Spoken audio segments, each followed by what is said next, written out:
Part 1. Part 1. You will hear part of a telephone conversation between a job seeker and a recruitment agent. First, you have some time to look at questions 1 to 6.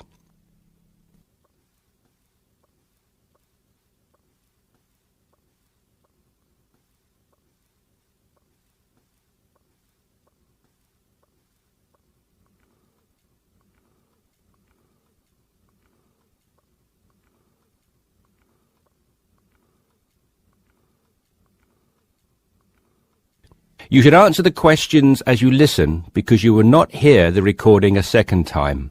Listen carefully and answer questions 1 to 6. Yes, so that's Janet Thompson. Would you like me to spell it? If you wouldn't mind, thank you. Just the surname, please. No problem. It's Thompson.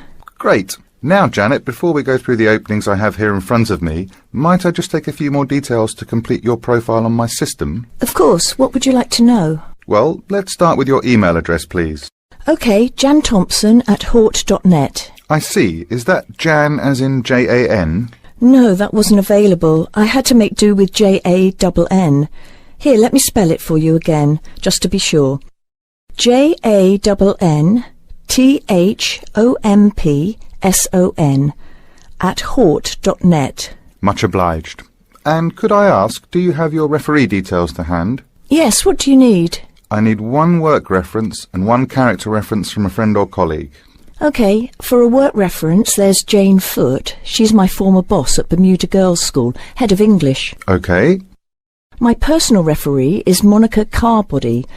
Mon and I have been best friends since we met in Bermuda in 1991, when she was Deputy Head of English under Mrs. Foote. Perfect.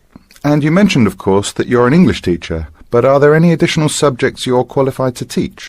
Yes, I have a diploma in special needs, and I can also do history to GCSE level. Very good. Before listening to the rest of the conversation, you have some time to look at questions 7 to 10.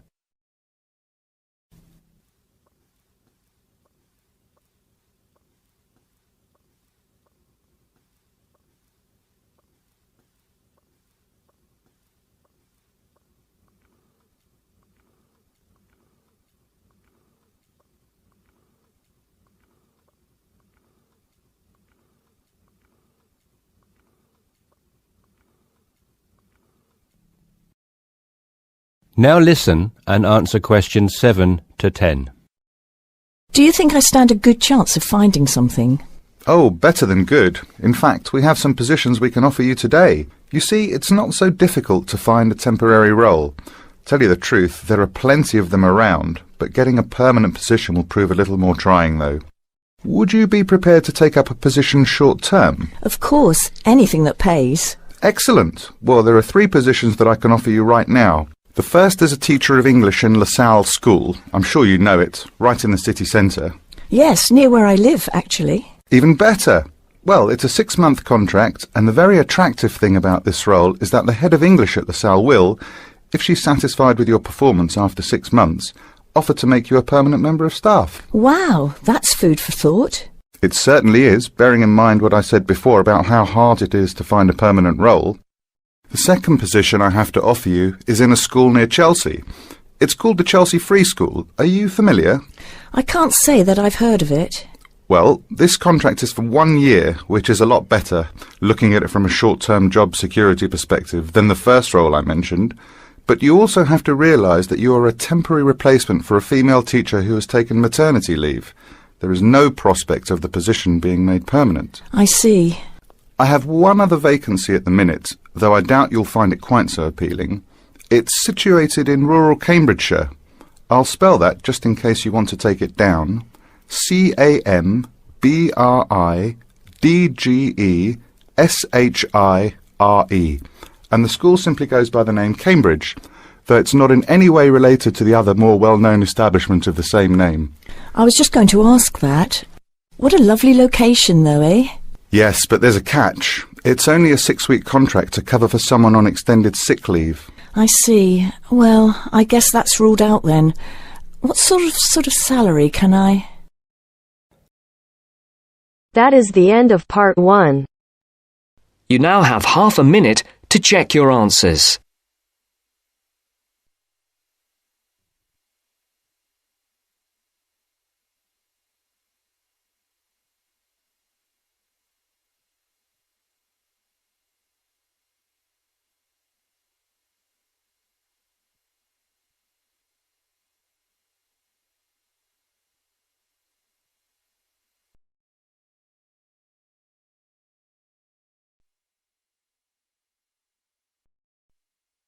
Now turns to part 2. Part 2. Listen to the guided tour commentary and answer questions 11 to 20. You now have some time to read questions 11 to 20 first.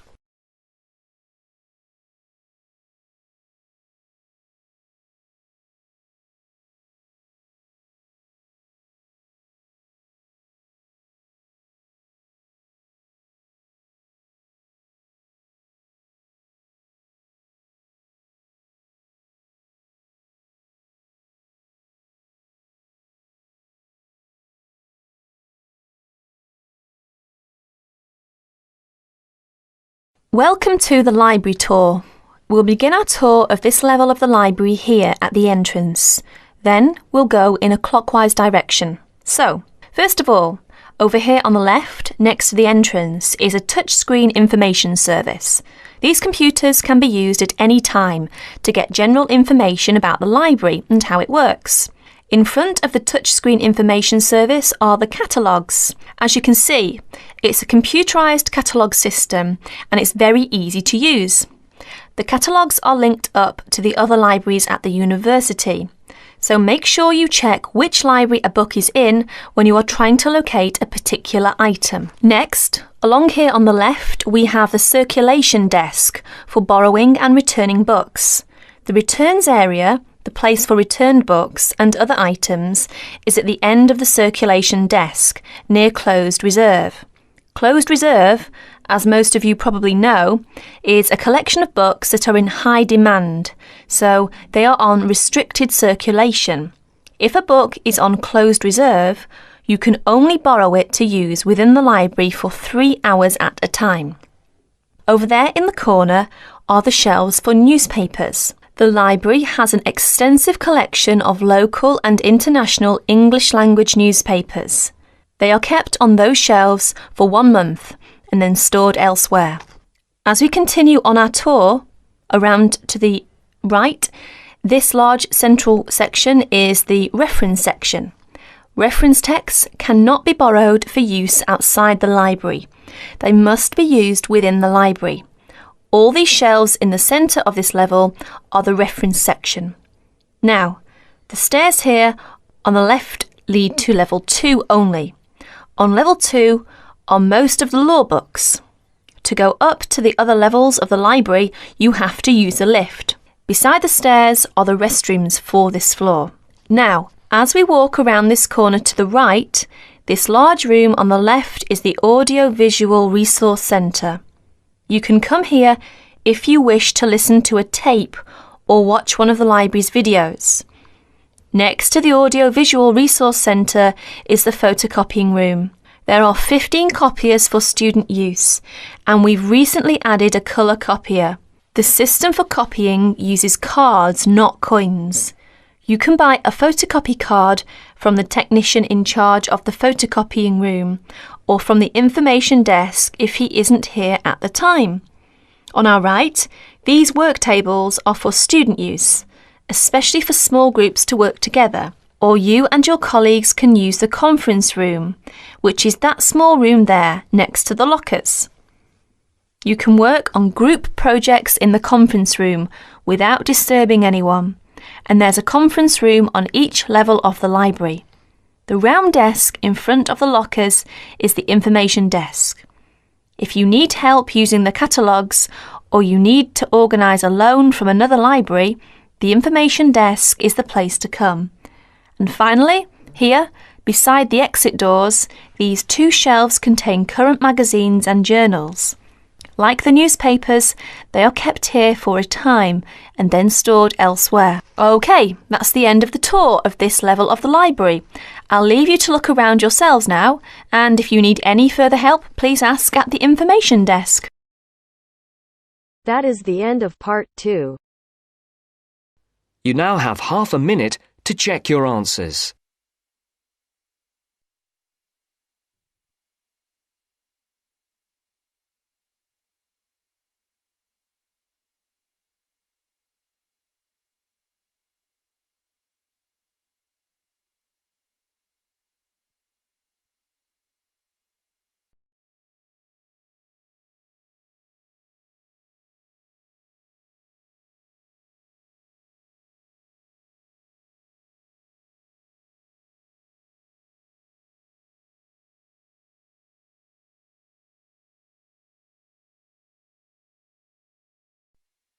Now turns to part 3.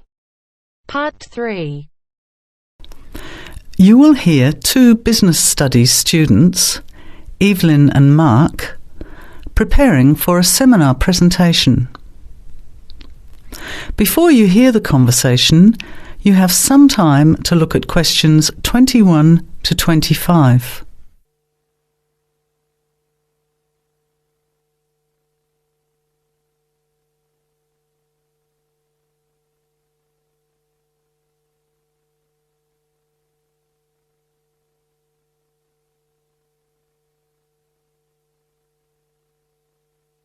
Well, I think the marketing of food would be a good topic.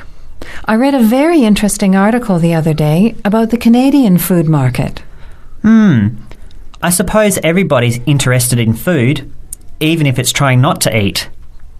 Why Canada? I know that's where you come from, but isn't it just all North America, really? No, that's why I thought this article was interesting. Although lots of US companies are well established in Canada, and vice versa, there are still subtle differences between the two markets. It says here, the Canadian market is definitely not a northern clone of the US. I like that. And it says that if you understand these differences, it can have a big impact on successful food marketing. So I know that Canada has a big French-speaking population in Quebec. Is this what they're referring to? Not only French and English speakers, there are many different ethnic groups in Canada. It's really quite multicultural. For example, Toronto has large Asian and Italian populations, and Vancouver's got a large Asian population too. And because Canada's population is small, these groups make quite an impact, introducing new styles of cooking. So you can see lots of unfamiliar vegetables and things in the markets, and new restaurants are opening every day. It's great if you love trying out new foods, as many people do. Which kinds of food are becoming popular? Well, some Asian food, I'd say, has been popular for quite a while, like Chinese. But now, Southeast Asian restaurants are becoming very fashionable. Then there's Mediterranean, of course, such as Greek, Italian, and so on. But Caribbean and Mexican food is really taking off among young people these days. So are the supermarkets starting to stock the ingredients that are needed to prepare these foods at home? You know, all those unusual condiments and sauces. Yes, that's right. It's quite interesting going to the supermarket, isn't it? And noticing how they're introducing sections for foods of different nationalities. You can buy quite exotic products locally these days. The article mentioned that 80% of the Canadian retail market is controlled by 8 major national supermarket chains, so that when they introduce changes, they can happen quite rapidly. OK.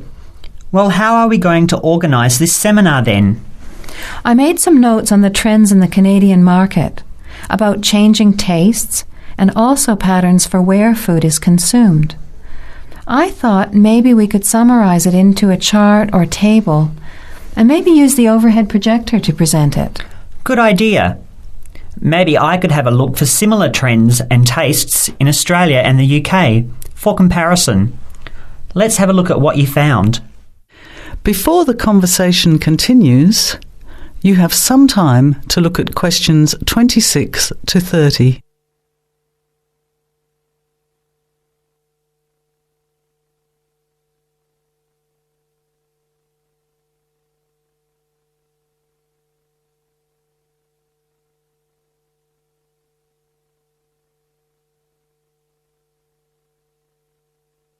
Now, as the conversation continues, answer questions 26 to 30. The most significant trend, it seemed to me, was that Canadians are definitely interested in healthy food. For example, did you know that salads are the third most commonly eaten food in Canadian restaurants? Really? What about organic food then? Is that becoming more popular? Yes, it's definitely moving into the mainstream compared to a few years ago. And a recent survey showed that 4 out of 5 shoppers said that they check the fat and nutritional information on the packet when they're deciding what to buy. What other trends did you find out? There's one change I noticed straight away when I was home last year in the meat department. You know, here the meat packaging says rump steak or 4-quarter chops and so on.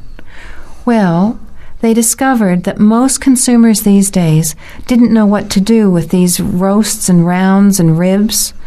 So the government approved a new naming system for cuts of meat, which is related to the required cooking technique. What a good idea. I've never really understood the difference between sirloin, rump, round and all those names. So how many new categories are there? 8. There are 3 kinds of steak, for grilling, for marinating and for simmering. And then there's what they call quick-serve beef, for stir-fries, I suppose. And premium oven roast, pot roast and stewing beef. It's a great idea, isn't it? I hope it catches on here. I agree. Any other trends that you thought were significant? Well, what's really interesting is what the article called mobile meals. In other words, more and more Canadians are eating meals away from home, but not just eating more junk food. They're projecting a 40% increase in snack food sales over the next 3 years, and the growth is coming from healthy snacks. You know, the ones that have less cholesterol and fat, such as muesli bars, health food bars, and those types of products. Apparently, in the food marketing jargon, they're called nutritious portable foods, which means healthy snacks. The other major trend is that young people are doing more of the food shopping these days, so marketing has to be aimed more at them, as well as more conventionally at the mother. Thanks, Evelyn. I think we'll have an interesting discussion about these trends and the comparisons with other English-speaking countries. I'll see if I can get some information about them to compare with yours, and meet you on Friday to put it together. See you then. Bye. That is the end of part 3. You now have half a minute to check your answers.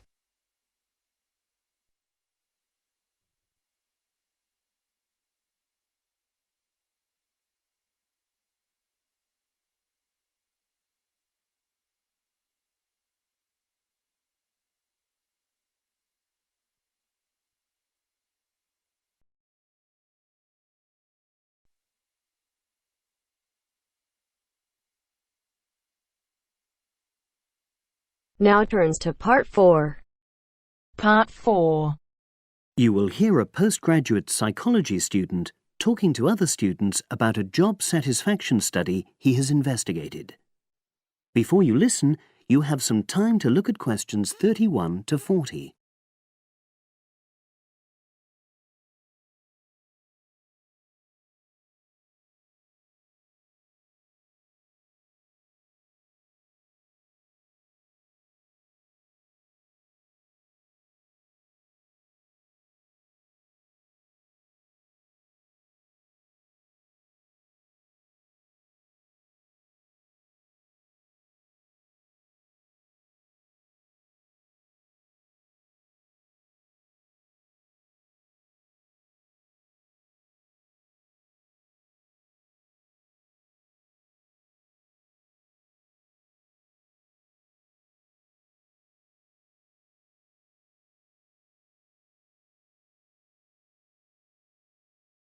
Now listen and answer questions 31 to 40. Good morning, everyone. For my presentation today, I'm going to report on an assignment that I did recently. My brief was to analyze the methods used in a small study about job satisfaction and then to make recommendations for future studies of a similar kind. The study that I looked at had investigated the relationship between differences in gender and differences in working hours and levels of job satisfaction amongst workers. For this purpose, employees at a call center had been asked to complete a questionnaire about their work. I'll summarize the findings of that study briefly now. First of all, female full-time workers reported slightly higher levels of job satisfaction than male full-time workers. Secondly, female part-time workers reported slightly higher levels of satisfaction than female full-time ones did. On the other hand, male part-time workers experienced slightly less job satisfaction than male full-time workers. But although these results seemed interesting and capable of being explained, perhaps the most important thing to mention here is that in statistical terms, they were inconclusive. Personally, I was surprised that the findings hadn't been more definite, because I would have expected to find that men and women, as well as full and part-time workers, would experience different levels of satisfaction. So I then looked more carefully at the methodology employed by the researchers to see where there may have been problems. This is what I found. First of all, the size of the sample was probably too small. The overall total of workers who took part in the survey was 223, which sounds quite a lot, but they had to be divided up into subgroups. Also, the numbers in the different subgroups were unequal. For example, there were 154 workers in the full-time group, but only 69 in the part-time group. And amongst this part-time group, only 10 were male, compared to 59 who were female. Secondly, although quite a large number of people had been asked to take part in the survey, the response was disappointingly low. A lot of them just ignored the invitation. And workers who did respond may have differed in important respects from those who didn't. Thirdly, as the questionnaires had been posted to the call center for distribution, the researchers had had very limited control over the conditions in which participants completed them. For instance, their responses to questions may have been influenced by the views of their colleagues. All these problems may have biased the results. In the last part of my assignment, I made recommendations for a similar study, attempting to remove the problems that I've just mentioned. Firstly, a much larger sample should be targeted, and care should be taken to ensure that equal numbers of both genders and both full and part-time workers are surveyed. Secondly, the researchers should ensure that they are present to administer the questionnaires to the workers themselves. And should they require the workers to complete the questionnaire under supervised conditions so that the possibility of influence from other colleagues is eliminated. Finally, as workers may be unwilling to provide details of their job satisfaction when they are on work premises, it's important that the researchers reassure them that their responses will remain confidential, and also that they have the right to withdraw from the study at any time if they want to. By taking measures like these, the reliability of the responses to the questionnaires is likely to be increased, and any comparisons that are made are likely to be more valid. So, that was a summary of my assignment. Does anyone have any questions? That is the end of part 4. You now have half a minute to check your answers.